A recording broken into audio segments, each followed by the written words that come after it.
एका रात्रीत 8 खासदार गायब. ऑपरेशन टायगरने उद्धव ठाकरेंची झोप उडवली की ही फक्त शिंदेंची चाल? दिल्लीत खलबतं आणि साताऱ्यात गेम. महाराष्ट्राच्या राजकारणातला सर्वात मोठा भूकंप आता अवघ्या काही तासांवर. महाराष्ट्राच्या राजकारणात सध्या एकाच नावाचा थरार पाहायला मिळतोय. ते नाव म्हणजे ऑपरेशन टायगर. पुन्हा एकदा राज्याच्या राजकारणात मोठा भूकंप होणार का? उद्धव ठाकरे गटाला पुन्हा एकदा मोठे खिंडार पडणार का? आणि सर्वात महत्त्वाचा प्रश्न, ज्या ऑपरेशनची चर्चा गल्लीपासून दिल्लीपर्यंत रंगली आहे, त्यावर खुद्द मुख्यमंत्री एकनाथ शिंदे यांनी नेमकं काय म्हटलंय? महाराष्ट्रात नक्की काय घडतंय? नमस्कार, आपण पाहत आहात विशेष राजकीय वृत्तांकन. राज्याच्या राजकारणात गेल्या काही तासांपासून ऑपरेशन टायगर या शब्दाने जबरदस्त जोर धरलाय.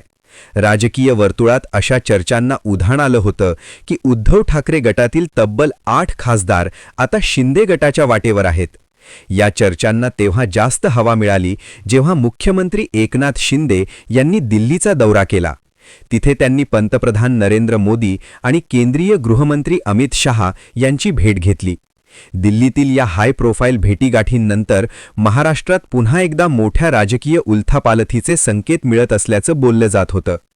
विशेषतः एकनाथ शिंदे जेव्हा आपल्या साताऱ्यातील मूळ गावी म्हणजेच दरे येथे विश्रांतीसाठी गेले, तेव्हा तिथूनच या तथाकथित ऑपरेशनच्या हालचालींना वेग आल्याचा दावा काही माध्यमांकडून करण्यात आला.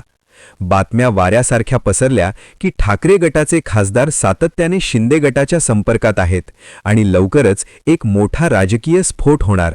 मात्र या सर्व वावड्यांवर, सर्व चर्चांवर आणि पसरवल्या जाणाऱ्या अफवांवर आता स्वतः मुख्यमंत्री एकनाथ शिंदे यांनी अत्यंत सडेतोड आणि स्पष्ट शब्दांत आपली भूमिका मांडली आहे.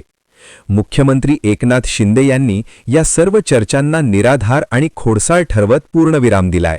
शिंदे अत्यंत गंभीर स्वरात म्हणाले की उबाठा गटातील खासदारांसोबत माझी कोणतीही बैठक झालेली नाही. ही वृत्त पूर्णपणे चुकीची आहेत.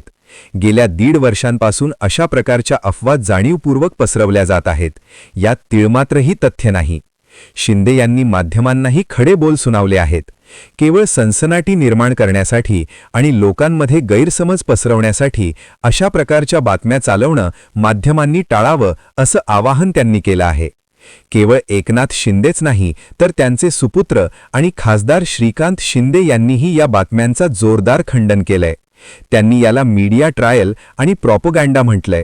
दुसरीकडे ठाकरे गटाचे खासदार अरविंद सावंत यांनीही या चर्चांना पूर्णपणे फेटाळून लावलंय. आमचे खासदार कुठेही जाणार नाहीत, ते निष्ठावान आहेत, या फक्त अफवा आहेत असं सांगत त्यांनी ठाकरे गटाची बाजू सावरून धरली.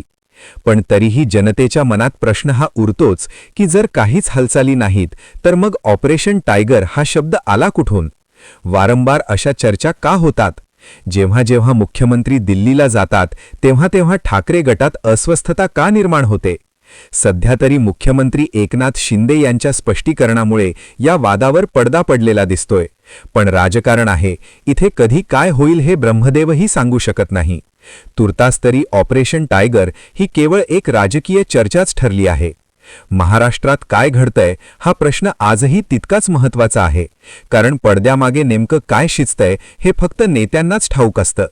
एकनाथ शिंदे यांनी जरी या चर्चा फेटाळल्या असल्या तरी विरोधकांच्या गोठात अजूनही धाकधूक कायम आहे. कारण महाराष्ट्राच्या राजकारणाचा इतिहास सांगतो की ज्या गोष्टी ठामपणे फेटाळल्या जातात त्याच गोष्टी काही दिवसांनी सत्यात उतरतात. मात्र सध्याच्या घडीला एकनाथ शिंदेंनी ऑपरेशन टायगरची हवा पूर्णपणे काढून टाकलीय. शिंदे गटाने आपली ताकद वाढवण्यावर भर दिला असला तरी सध्या त्यांचं पूर्ण लक्ष राज्याच्या विकास कामांवर आणि महायुती बळकट करण्यावर असल्याचं मुख्यमंत्र्यांनी ठणकावून सांगितलंय. यामुळे कार्यकर्त्यांमध्ये असलेला संभ्रम दूर झाला असला तरी राजकीय विश्लेषकांच्या मते धूर निघतोय म्हणजे नक्कीच कुठेतरी आग लागलेली असणार. आगामी विधानसभा निवडणुकांच्या पार्श्वभूमीवर प्रत्येक पक्ष आपली मोर्चेबंदी करत आहे आणि अशातच या चर्चांना उधाण येणं स्वाभाविक आहे.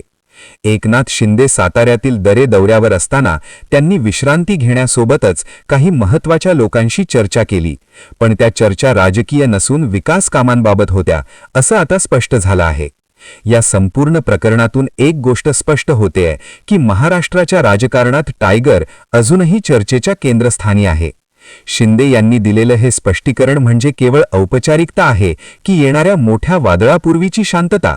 यावर राजकीय तज्ज्ञ वेगवेगळे तर्क लावत आहेत.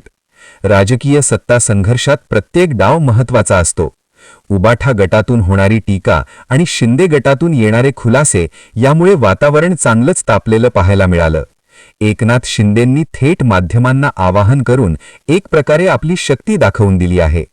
महाराष्ट्राच्या राजकारणातील हा सस्पेन्स थ्रिलर अजून संपलेला नाही, तर तो एका नव्या वळणावर येऊन थांबलाय.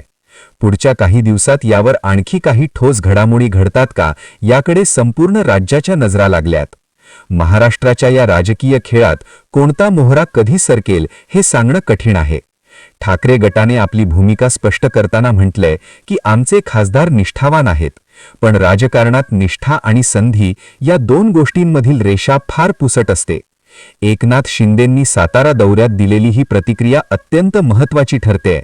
त्यांनी अधोरेखित केलंय की कोणत्याही अफवेवर विश्वास ठेवू नका, पण तरीही राजकीय वर्तुळातील खाजगी चर्चांनुसार काही खासदार अजूनही वेट अँड वॉचच्या भूमिकेत असू शकतात, अशी कुजबूज सुरूच आहे. थोडक्यात सांगायचं तर महाराष्ट्राच्या राजकारणात सध्या तरी शांतता असली तरी ही शांतता वादळापूर्वीची असू शकते. एकनाथ शिंदे यांनी जरी ऑपरेशन टायगर नाकारलं असलं तरी राजकारणात नाहीचा अर्थ अनेकदा लवकरच असाही काढला जातो. एकनाथ शिंदे यांचे प्रत्येक विधान सध्या मोजून मापून येत आहे. त्यांना सध्या कोणत्याही वादात पडायचं नाहीये, तर येणाऱ्या निवडणुकांसाठी स्वतःची संघटना मजबूत करायची आहे. ठाकरे गटाच्या खासदारांच्या नावाची जी चर्चा सुरू होती त्यामागे नेमकं कोणाचं डोकं होतं हे अद्याप स्पष्ट झालेलं नाही, पण या एका बातमीने संपूर्ण महाराष्ट्राचं लक्ष वेधून घेतलं होतं. आता यानंतर ठाकरे गट काय पाऊल उचलतो आणि आपल्या खासदारांना सावरण्यासाठी काय प्रयत्न करतो हे पाहणं रंजक ठरेल. मुख्यमंत्री म्हणतात त्याप्रमाणे जर गेल्या 1.5 वर्षांपासून अशाच अफवा येत असतील तर नक्कीच त्यामागे काहीतरी राजकीय गणितं असणार. कोणाला तरी ठाकरे गटाला कमकुवत दाखवायचं आहे की खरोखरच काही खासदार शिंदे गटात जाण्यास उत्सुक आहेत, हे प्रश्न आजही अनुत्तरित आहेत. पण मुख्यमंत्री एकनाथ शिंदे यांच्या स्पष्टीकरणामुळे या चर्चेला तुर्तास पूर्णविराम मिळालाय. महाराष्ट्राच्या या राजकीय धगधगीती स्थिती पाहता येणारे दिवस राज्याच्या भवितव्यासाठी अत्यंत महत्त्वाचे ठरणार आहेत. ऑपरेशन टायगरचा हा अंक सध्या तरी संपलेला दिसतोय, पण नाटकाचा पुढचा भाग काय असेल हे काळच ठरवेल. शेवटी एकनाथ शिंदे यांनी जे सांगितलं ते महत्त्वाचं आहे, कारण ते राज्याचे मुख्यमंत्री आहेत. त्यांच्या शब्दाला वजन आहे. त्यांनी या सर्व गोष्टी फेटाळल्या आहेत, म्हणजे सध्या तरी ऑपरेशन टायगर नावाचं कोणतंही मिशन ऑन पेपर अस्तित्वात नाही. राजकारणात चर्चा कधीच विनाकारण होत नाहीत असं जरी म्हटलं जात असलं तरी मुख्यमंत्र्यांच्या या खुलाशामुळे महाराष्ट्रातील राजकीय वातावरण थोडं निवळलं आहे. नेत्यांच्या विधानांच्या आड दडलेला अर्थ शोधण्याचं काम सध्या राजकीय विश्लेषक करत आहेत. पण एक गोष्ट नक्की, या एका बातमीने संपूर्ण महाराष्ट्राला विचार करायला भाग पाडलंय. शिंदेंनी दिलेला हा पूर्णविराम सध्या तरी राज्याच्या राजकारणात शांतता प्रस्थापित करेल असं वाटतंय, पण ही शांतता खरोखरच स्थिर आहे की पुन्हा एखादं नवीन ऑपरेशन सुरू होईल हे केवळ वेळच सांगू शकेल. महाराष्ट्राच्या मातीतली ही राजकीय कुस्ती आता पुढच्या कोणत्या मैदानात खेळली जाईल याची उत्सुकता अवघ्या देशाला लागलीय. तुर्तास ऑपरेशन टायगरची ही फाईल मुख्यमंत्र्यांनी स्वतः समोर येत बंद केली आहे. मात्र राजकारणाच्या या पुस्तकात रोज एक नवीन पान उलटलं जातं आणि तिथे प्रत्येक शब्दाचा अर्थ परिस्थितीनुसार बदलत असतो.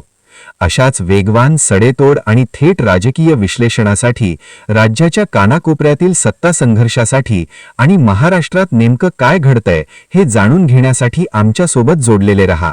राजकारणाच्या या प्रवासात आम्ही तुमच्यासाठी घेऊन येत राहू प्रत्येक बातमीची सखोल चिरफाड, फक्त आणि फक्त इथेच. धन्यवाद.